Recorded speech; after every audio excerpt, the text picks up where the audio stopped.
Hi, Mystery Recapped here.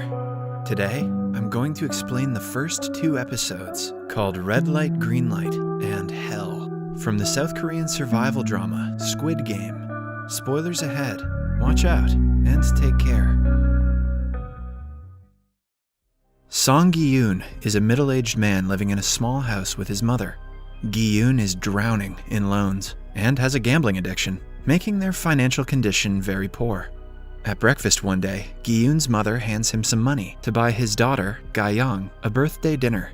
Gi-yoon's ex-wife is married to a wealthy man and doesn't let him see his daughter often, so Gi-yoon is excited to see her for her birthday. He asks his mother for some more money to buy Ga-young a gift as well. She says she is broke at first, but eventually hands him a few extra wons. After she leaves, Gi-yoon cunningly gets her credit card and goes to withdraw more money with his fellow gambling friend. The two then place their bets on horses, but are down on their luck as they lose every round. They do not stop wasting their money, even after losing almost all of it. In the end, Gi-yoon finally wins a decent sum of money and is over the moon. He even tips the lady who hands him the money and goes outside celebrating his luck.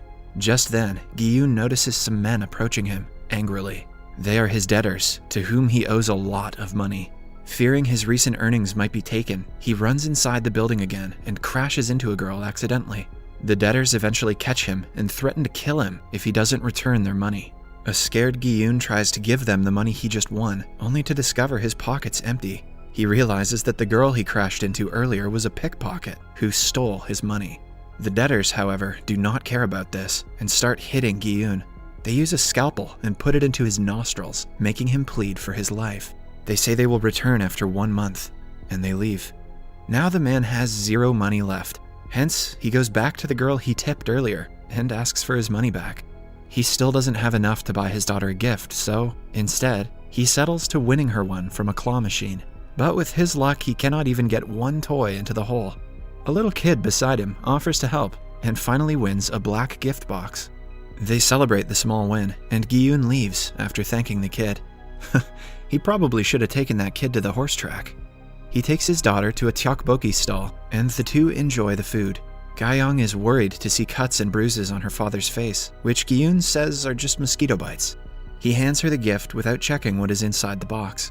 Ga-young is surprised to see it is a gun-shaped lighter. Gi-yoon takes the gift back and promises to get her a better one next year. At last, he brings his daughter to her mother and parts after saying goodbye.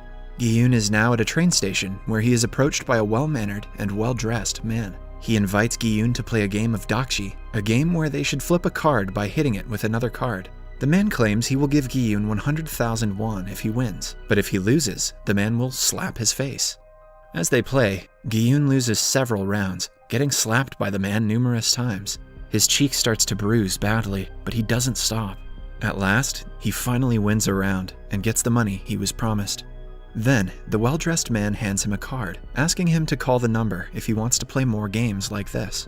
On his way home, Gi-yoon meets an old woman who is his friend Sang-woo's mother. She boasts about her son currently being on a business trip to the US. At night, Gi-yoon and his mother are having dinner when she tells him that his ex-wife's family is moving to the US. Hence, he won't be able to see Ga-young again.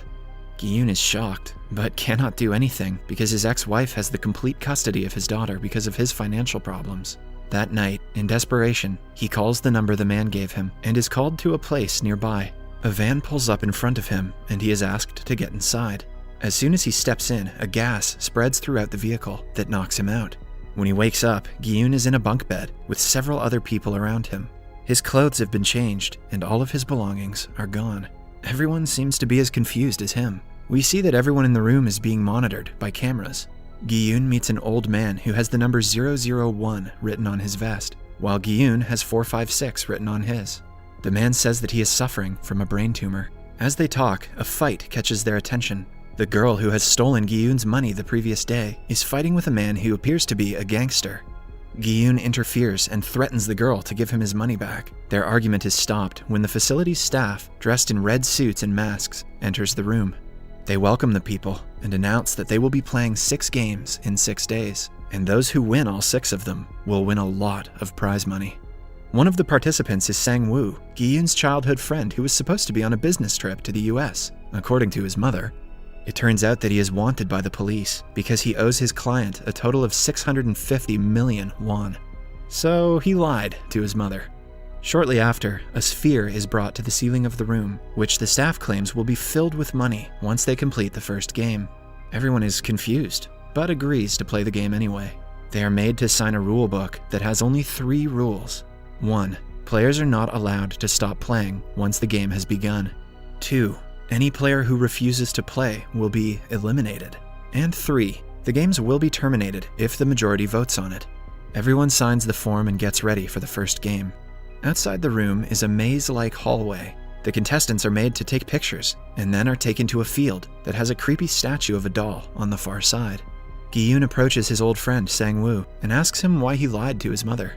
As they talk, they are interrupted by an announcement asking them to stay behind the white line.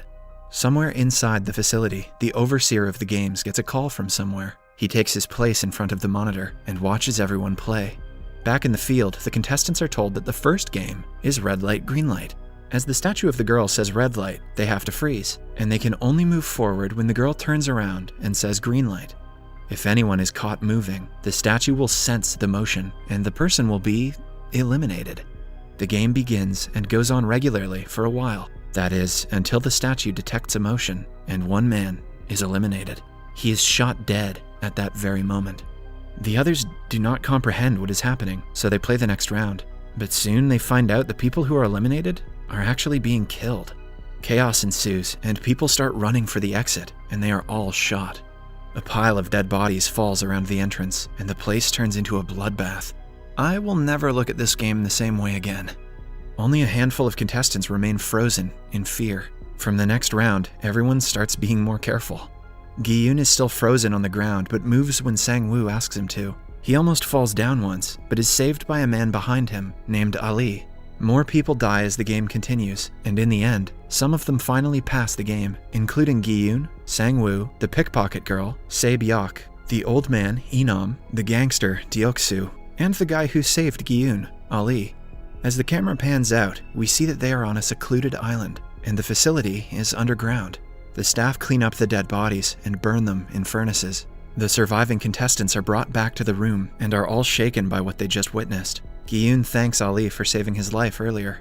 Right then, the staff enter the room and congratulate them for completing the first round. The number of contestants has decreased from 456 to 201, meaning that 255 contestants were killed. One of the girls falls down on her knees and begs the staff to let them go. Some others join and do the same. Soon, everyone is asking them to let them go free. However, the staff reminds them the second rule of the game and threatens to kill them if they refuse to play. But Sang-woo claps back with the third rule, according to which if the majority agrees to end the game, they will. The staff concedes, but wants to show them the prize money before having them vote. The sphere that was on the ceiling earlier is then filled with bundles of cash. The staff claims the winner will be able to take home 45.6 billion won, but if they decide to stop playing, the families of the dead people will receive 100 million won each, and the living will get nothing. The prize money tempts everyone, and the ones who were against the game earlier start voting for it to continue. The winning vote is decided by Inam, who votes against the games at the end.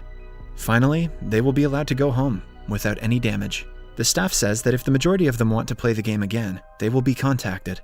In the following scene, Gi-yoon and Se-byok are thrown out of a van with their hands tied. The same happens with Ali and Sang-woo.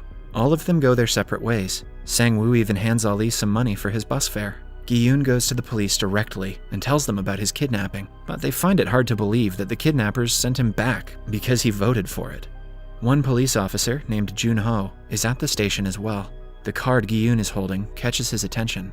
Gi-yoon then goes back to his home, only to find his mother missing. It turns out that she is severely diabetic and has been admitted to the hospital because of extreme pain. Gi-yoon rushes to the hospital to see his mother's feet covered in wounds. The doctors say only surgery can save her life, but they cannot afford it. Elsewhere, we see the police officer Jun-ho talking to his mother about his brother. Jun-ho's brother has been missing for a few days now, which worries him. At his brother's apartment, he finds the same card that Gi-yoon was showing the police earlier. He decides to follow Gi-yoon and asks him about the card. Meanwhile, the pickpocket Se-byok goes to meet her brother in an orphanage. It turns out that the girl is a North Korean escapee whose parents are still stuck in North Korea. She wants to collect more money to get her back and get her brother out of the orphanage. Ali, on the other hand, goes to his work to meet his boss. He has come to Korea from Pakistan to earn money, but he hasn't been paid for 6 months now. He has his wife and a little son at home who he has to fend for. Ali's boss has a bundle of money in front of him, but he refuses to pay. An enraged Ali accidentally pushes him into a machine, which crushes his fingers. He takes the money and runs away right after. At home, he hands his wife the money and asks her to run back to Pakistan with their son. He assures her that he will come back later, hugging his wife for the last time before leaving.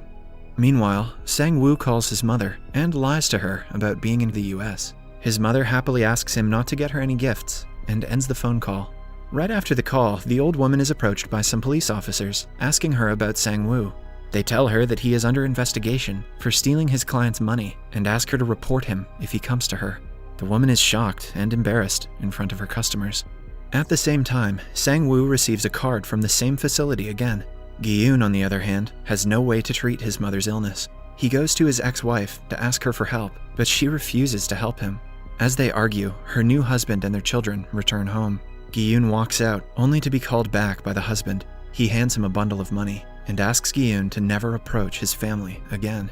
An enraged Gi-yoon punches him in the face, claiming that he cannot take his daughter away. Right then, his daughter comes outside and sees her father hitting her stepfather. She looks at Gi-yoon in disappointment. Later, he walks back home, totally defeated and helpless.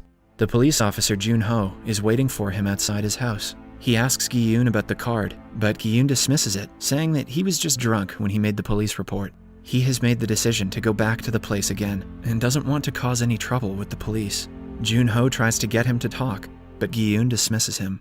While walking outside, he finds the card stuck to a door. He calls the number and goes back to get picked up again. Similarly, Sang-woo, Inam, Deok-soo, Sabyok, and Ali have decided to go back to continue the game as well.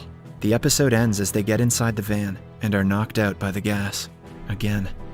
Subscribe for more videos like this, turn on notifications, and leave a like to help the channel out. Thank you for watching.